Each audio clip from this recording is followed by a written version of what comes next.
The Project. Kuwait. Learn. Live. Hey everybody, welcome to this episode of Project. And today I'm sitting down with Mikko Aronpaa, and I really hope I said his name right this time. He is a global CrossFit athlete. The guy has competed in the CrossFit Games multiple times. He is ranked in the top 30, the top 100, the top 50. Recently, he ranked in the top 50 in the CrossFit Open for the Masters category. The guy is an absolute powerhouse and a wealth of knowledge. He dives into so many different things in this episode, from recovery to what he does in terms of PRs at his age. I'm the same age as him, and it was such a good learning opportunity for me to understand recovery a little bit better and PRs, because we all want to hit our personal best every time we go out to train. And he gets into that and how he trains around the 80% range and keeps it there so that his body's still fresh. It's a great episode. If you have any questions, please DM us. We can pass them on to him, or you can just find him directly in our show notes on Instagram and leave us a rating or review, and you might win a t-shirt. Thanks, guys. All this and more in today's episode. Hey, everybody. Welcome to this episode of The Project. I'm sitting down with Mikko Aronpaa. Did I say it right? Aronpaa? And you're from... I'm from Finland. You're from Finland. All right. I had no idea, man. I was clueless on where you were from. So how'd you get to Dubai? I was like 6 years ago. I was asked to coach in Ajman, CrossFit Sun Warriors back then. And one thing led to another. I came to visit the guys here, and then things worked pretty good. And then I just decided that I'm going to try that, and then I move over here.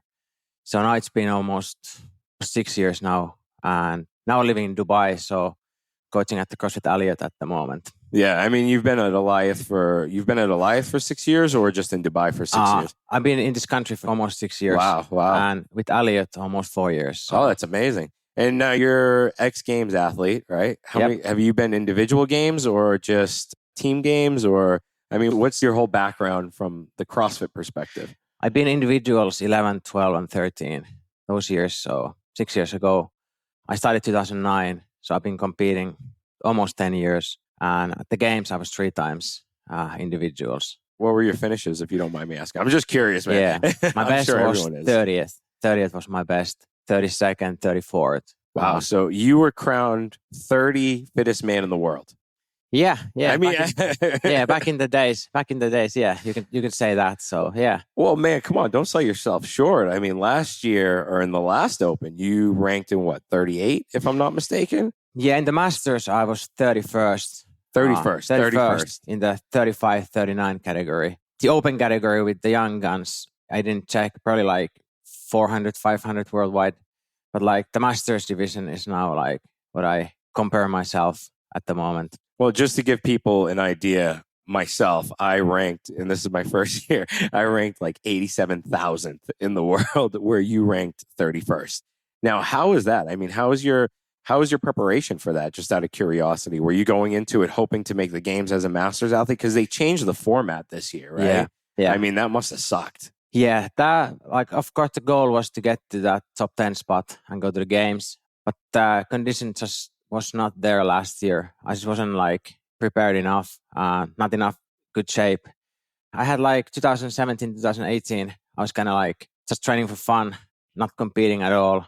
And then 2019, when I was going to turn 35, I decided I'm going to compete again. And then I trained like 8-9 months pretty hard before the Open. And then I did the Open and the online qualifiers. So that was season last year. And now it's time for the 2020. Last year you won the Battle of the East on the teams, correct? Yeah, we had a team last year. And we won it. It was really, really tight race with a couple other teams. But we managed to get on the top at the end. So that was a good experience. That's amazing, man. That's pretty cool. Now, how was the format after the Open? Because it was the Open and then you guys had to do another qualifier, correct? Or no, there wasn't one? Yeah, they take top 200 per age group after the Open. And after that, they reset all the scores. And then a couple months after that, there's online qualifier. They give you like 5 new workouts and you have like 5 days to complete those. And out of those 5 workouts, they invite top 10 to the games. And that's basically how it works. Oh, wow. And 5 workouts, 5 days. So that's basically a workout a day. Yeah, basically it's like open weekend. They announce the workouts on Thursday. You have to complete them by Monday. So you have that same time period as you have open workout, just one workout, but now you have to complete like 5 workouts. So it's pretty tough weekend overall. Wow, that sounds tough. That sounds like tough on the body, so to speak. We'll get into that later, but what's your background? What got you into CrossFit before CrossFit evolved? Obviously you're old school. You've been doing this since 2009, since it started basically. So what were you doing before that? Yeah, I've been doing lots of different sports since I was 6 years old. I could say my main background is track and field and ice hockey. Ice hockey especially is really big in Finland because it's a winter sport. So track and field and ice hockey were my main sports. I also tried like some other sports, like I played like a couple seasons of soccer, volleyball, cross-country skiing, sports like that. But like the most credit I give that track and field and ice hockey, definitely. What did you play in hockey? Well, what position you play? I was a forward. Oh, you were a forward? Yeah. So you were fast, quick with the hands, so to speak? Yeah. That's amazing. At that time, I was like a small guy with pretty fast on the skates. So I was like a forward, not like really physical player yet. Yeah. That makes sense. That's where the mentality comes from. Because, I mean, you got to have a lot of mental grit in terms of, you get that from hockey. Definitely. I've had a lot of friends that played hockey, and their mental capacity was a lot better than most sports because you're getting hit all the time too. Yeah. How did that translate into CrossFit? I think it translates pretty well because like in the sports like ice hockey or track and field, you have to be pretty disciplined with your training. So it's like that work ethic that you need in CrossFit. It comes from those sports and some other sports as well. But yeah, I think that has the huge effect for the CrossFit for me. Yeah. That's amazing. It's pretty cool that you came from a high impact sport like hockey and the track and field. I mean, you see a lot of crossover, especially from track and field with the VO2 max and just maintaining that endurance throughout. James was just up here. He said you were a really good runner and a swimmer too. So the track and field, did you swim also, or is it just running? Or yeah, I would say I did lots of running in track and field. My swimming is not great. It's like average, but my running used to be really strong back in the days before CrossFit. I guess it's still okay, but like that was the thing I did in track and field. And the most important thing that I credit from track and field was that we get used to the weights. We did lots of weight training, squats, cleans, snatches. So that kind of gave the basic strength, like when you started doing CrossFit training for those movements already. So yeah, that helped a lot. And of course, you need running as well in CrossFit. So if you have solid running background, you can like have a good benefits in CrossFit. Let's kind of shift away a little bit from CrossFit and just go into masters category. Myself and you were over the age of 35. A lot changes in the body. Training methods. How has your training changed over the last, like, say, 4 or 5 years compared to when you were in your 20s? Like when I was 20s, I trained a little bit higher volume, and I did more also like max lifts. I could max out almost like not every day, but multiple times a week. Now, when you get older, every time you lift really heavy, the risk for the injuries is getting higher. So I don't lift like max weights that often anymore. I barely ever max out in the training. I might go like a moderate weights. Maxing out is not I do really often anymore. Another thing, like you have to be smart with the volume, like how much you do, and listen to your body and change the training plan on the spot if needed. Like before, I would try like almost full week ahead, and I would stick to that like no matter what. But now I just might go like a day at a time. I listen to my body a little bit more than when I was like 25, because the recovery is a little bit slower.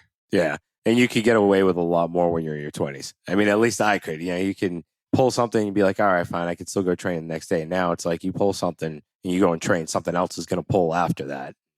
It's just a spiraling effect, at least for me, though. Yeah. So do you kind of put on the brakes when you see your hamstring acting up or something like that? Do you put on the brakes a little bit and shift gears a little, or? Yeah, I do that. Like if I feel like there's something nagging in the shoulders or like hamstrings or knees, I just stay away from the movements that aggravates that kind of parts in the body.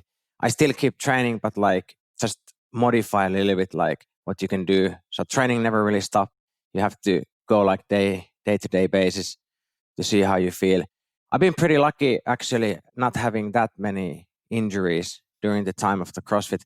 But there's always like some nagging pains in the body. So they have to be like really, really smart when you train that you're not pushing to the injury. So now what about the people that have the fear of, if I take time off or if I don't train this body part as hard as I do, I'm going to lose the muscle or I'm going to lose it? I mean, with your experience, what can you say to that notion? Because there is that fear amongst a lot of athletes and a lot of people that go to the gym where, oh, if I don't deadlift my, 3RM, I'm going to lose it. So I think that fear is like exaggerated. Like I think you lose less than what people usually think about it. Like let's say if you don't heavy squat for like a month or like 3 weeks or something like that, you don't lose that much strength. The same thing applies for the other movements as well. But I think it's more fear than actual thing, like how much you might lose, like if you're not doing like some specific movement, I think. All right. And now a lot of people hit plateaus. And when you get to your category and your experience in CrossFit, especially, because I mean, we'll all hit our PRs and we'll all get to certain numbers within, like you said a little while ago, for the first 4 years, the first 3 years. But when you start hitting those plateaus, how do you kind of break through them? Even if it's a body plateau where you're trying to get your body to a certain fat percentage for an important meet or whatever it is. So how have you seen in your experience to break some of these plateaus? I think it all depends on the movements. Like, let's say for me, like some strength movements, like max lifts, like really heavy barbell movements, I don't PR anymore. And I'm fine with that. But then on the other hand, like some other movements, like let's say ring muscle ups, like rope climbs, handstand push-ups, things like that, I can still see the progress even at 35.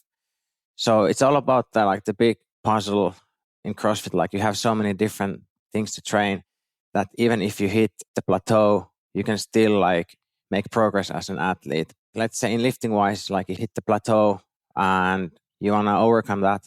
I think then you just need to like specialize a little bit more for that area again and just doing less like other areas of CrossFit. So you just have to like prioritize that area a little bit more if your goal is to break that like specific plateau.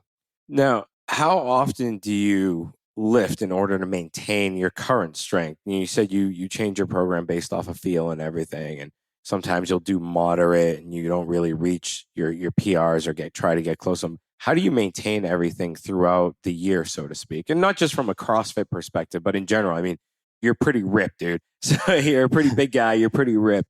So, a lot of people, especially at our age, are like, oh, if I don't go to the gym every single day and beat myself up, then, I'm going to lose my body or I'm going to lose this. Well, in reality, it's really not true. So how do you maintain and how can you kind of break that myth, so to speak?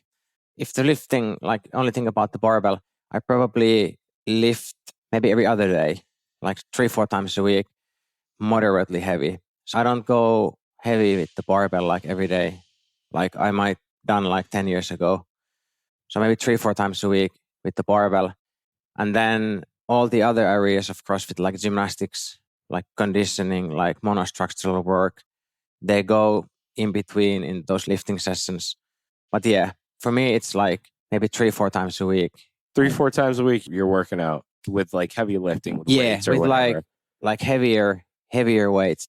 There might be barbell in some of the workouts that I do on the other days than those, but it's not usually really. So like if it's a WOD workout, which is a workout of the day, that's lighter barbell work, like at a 135 or. Yeah. Well, to most people, that's heavy. To you, that's on the lighter side, which is amazing. But yeah. So, all right, let's shift into something more important now, because I think this is something that a lot of guys wanted me to ask you. Recovery. What do you do for recovery, man?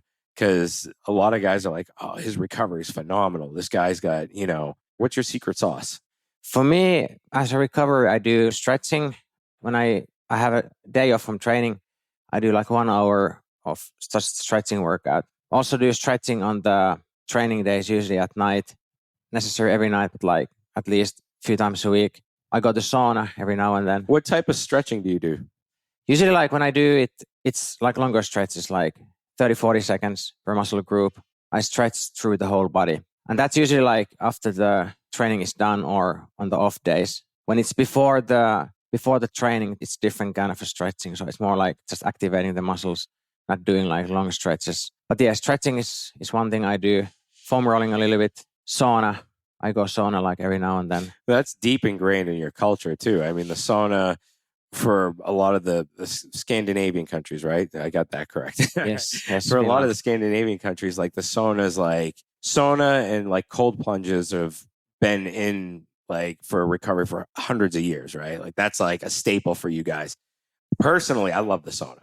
So you want to talk about that? Like you do that once a week, twice a week, or?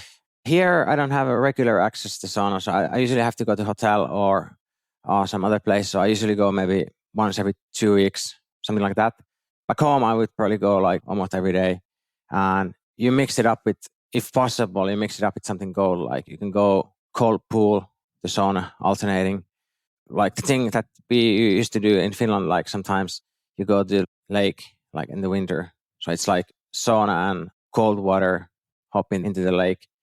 So yeah, that's the one thing I like to do. So what kind of stretches? You say you go into long stretches. Like, do you go into a long like back bend, so to speak, or a cat cow? Like, what are some of the key stretches you can give people? Like a hamstring stretch or a lizard pose, or just like basic, like let's say hamstring stretch, the quad stretch against the wall, couch stretch. I can use bands for the shoulders, for example, lower back over the bench, like you lean over, pull one knee down. Things like that, like basic stretches, just body weight or using the bands. So that's something that I usually do. It's not the same routine like every time. I switch it up. I do that like pretty regularly. So that's like a consistent staple for you. Now, what about in the morning? Like personally, like I wake up in the morning, I'm very stiff. Sometimes if I run or go on the assault bike for a little while, it loosens me up for the day. So does that happen to you? I've talked to some other guys that are around my age and your age, and they've said the same thing. Is that the same for you? Like where you kind of got to loosen up in the morning, or are you good to go, so to speak? Usually I don't do like lots of things like that early in the morning. If it's like, if I wake up, I usually like have a breakfast and come over here and start my training. Or I have my breakfast and come here, coach the early morning classes. So does it take you a while to warm the body up though? Like to get, because I wake up personally, I'm always stiff. A couple other guys, they're like, yeah, we're stiff.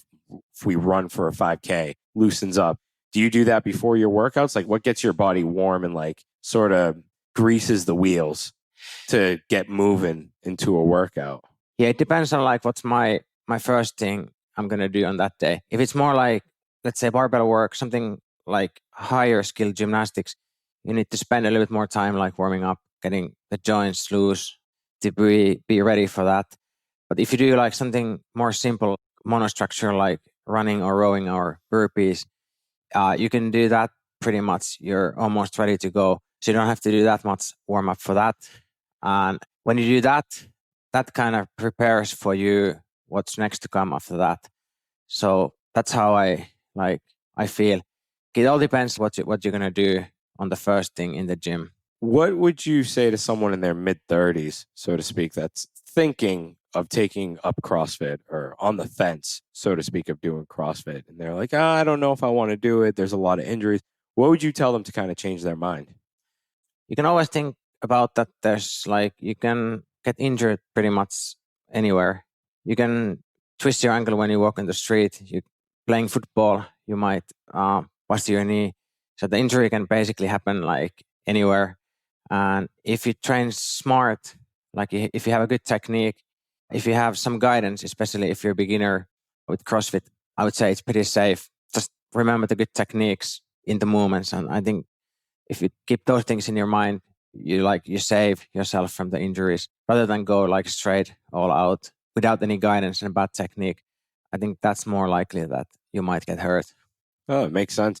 Now, how important is consistency? Because as you said, you've been playing sports since you were 6 years old. I'm sure you've been doing it at a consistent rate throughout your life and even right now, well into your 30s. So how important is that? How much would you stress on just being consistent of going to the gym 3 times a week to attain that goal of your body or strength or whatever it is?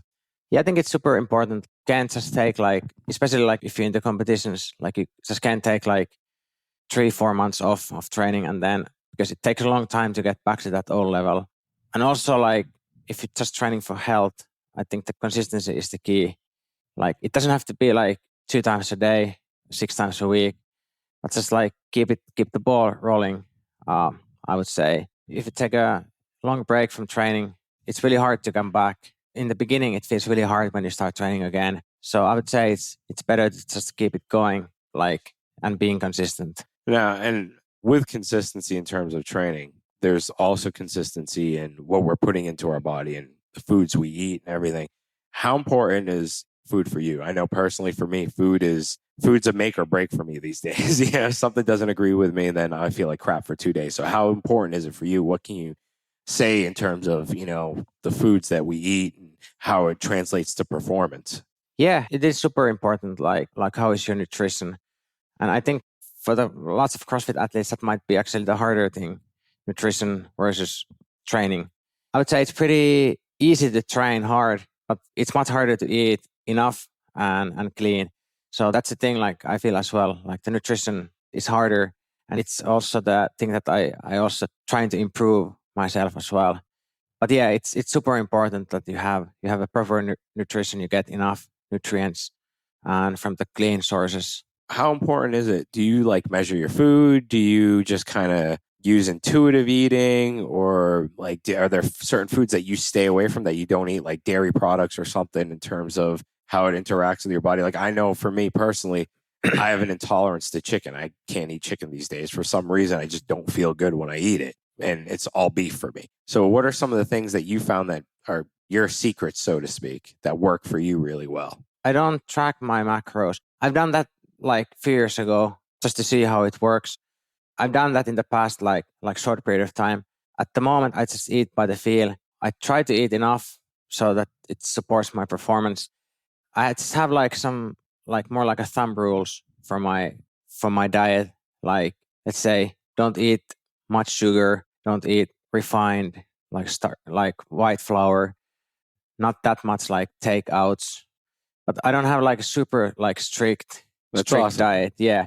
So I would say it's like 80-20 rule, like 80% of the good stuff. Oh, that's awesome, man. And 20% of the like you can have like cheats every now and then. Yeah. The body image tells pretty much like how you weight on the scale, how you look in the mirror. It's like I use those kind of like measurements to see like how my diet is going. So yeah, that's my nutrition like. Because you're ripped for a 35-year-old.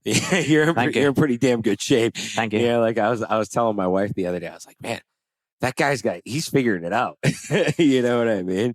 Because I'm 36 and I try to stick by the 80-20 rule also. That's what we've been preaching on this show since we started it, that 80-20 is the best way to go. Don't restrict yourself, because restricting yourself mentally leads to like binge eating and all kinds of other stuff. So that's awesome to hear that. But is there anything else that you do in terms of besides food? I mean, your workout volume also, is your workout volume more intense? What are your workout? Are they 90 minutes, 20, an hour? Or? Right now, my training volume is around, I would say, 2 to 3 hours per day of training. It's usually like it's 2 sessions. The first session is like a little bit longer, like hour and a half, maybe 2 hours. And the second session is like 1 hour or less. What would be in the first session? It usually like the first, it all depends my schedule, like in the work.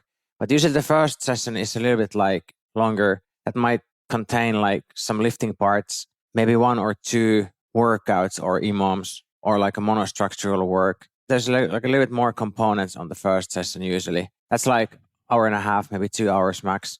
And then usually the second session is really short. It might only be like 1 workout with warm up and cool down and 1 high intensity workout, and that's it. And that would be probably like 40 minutes. Really? Yeah. Or it can be like just intervals with the machines.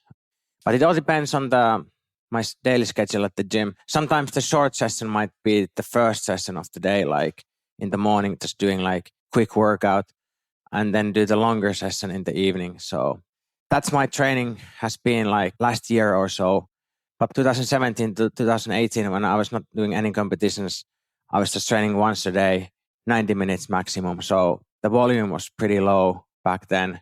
But with that kind of a training, I was not able to compete like at the level I want to compete. So starting 2019, I started increasing the volume a little bit more towards the open.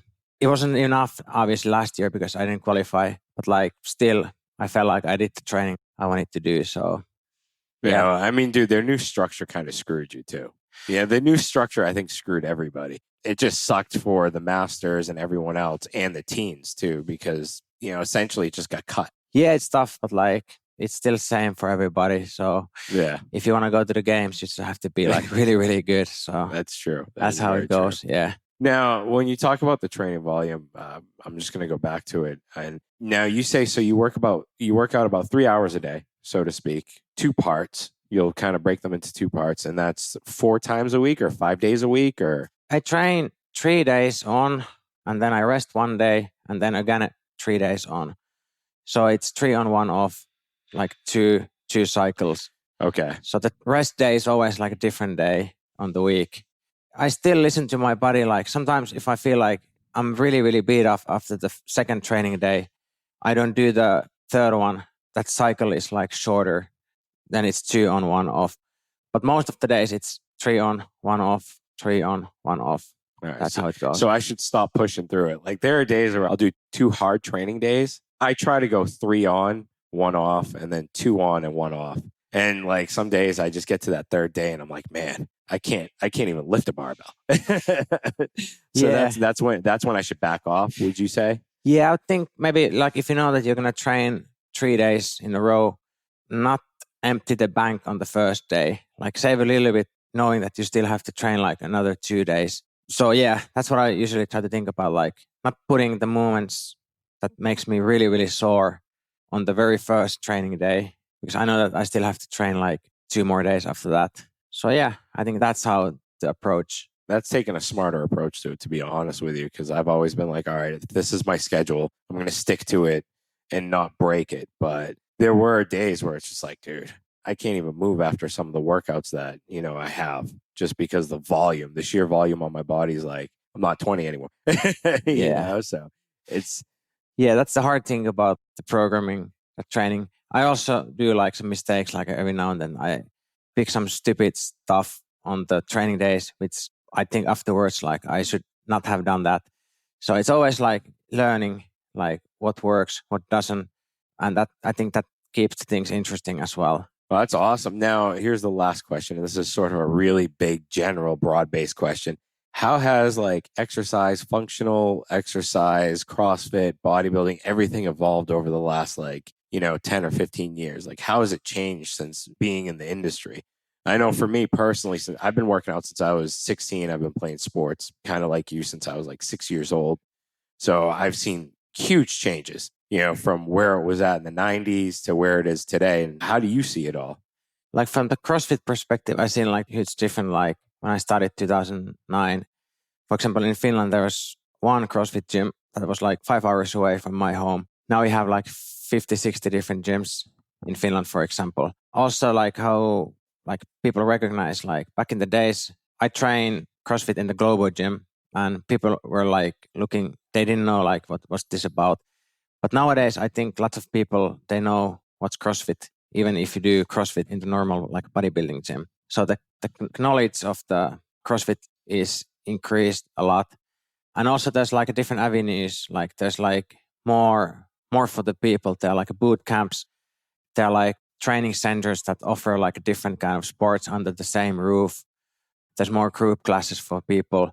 So the selection for people to choose what they want to do for fitness, it's much broader these days. Like back in the 90s, it might be just a gym, like just lifting weights. So it's much broader these days what people can choose. And it's a good thing. Yeah, so that's how I feel like it's expanded over the last 10 years or so. What about numbers? I was watching the documentary about CrossFit when they first did the first CrossFit games, and what they were doing in terms of the deadlift ladder and the clean ladder, and the numbers back then were just average numbers now, whereas PRs now, like the numbers have just blown up in the last 10 years. Can you give me a reason why, to like a novice athlete such as myself or other people, why the blow up was so big? I think it's the knowledge of the training methodologies. It gets much better these days. For example, Olympic lifting in CrossFit. I think like 10 years ago, people were not that good coaching Olympic lifting. People were not putting that much emphasis on those. These days, it's kind of like you must able to snatch, you must able to clean and jerk pretty well if you want to be successful in CrossFit.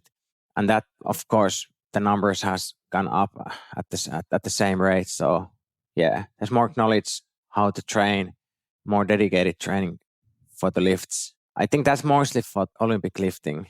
I think like some other movements might still be not that much difference, like squats or things like that, like shoulder press. But like I think in the Olympic lifting, I've seen the biggest change, the numbers that people lift these days compared to like 10 years ago. Wow. It's true. Methodologies have just like gone through the roof in terms of the last 10 years when it comes to working out in general. So I think it's amazing. And thanks, dude. Thanks for coming on the show. I really appreciate it. I'm looking forward to you beating my ass at the Battle of the East. Thank you. Thanks for having me. Thanks, man. I appreciate it. Thank you. Thanks for listening to this episode. If you enjoyed it, please head over to iTunes to subscribe, rate, and leave a review. You can also find us on Instagram at The Project Kuwait. Thank you, and join us next time.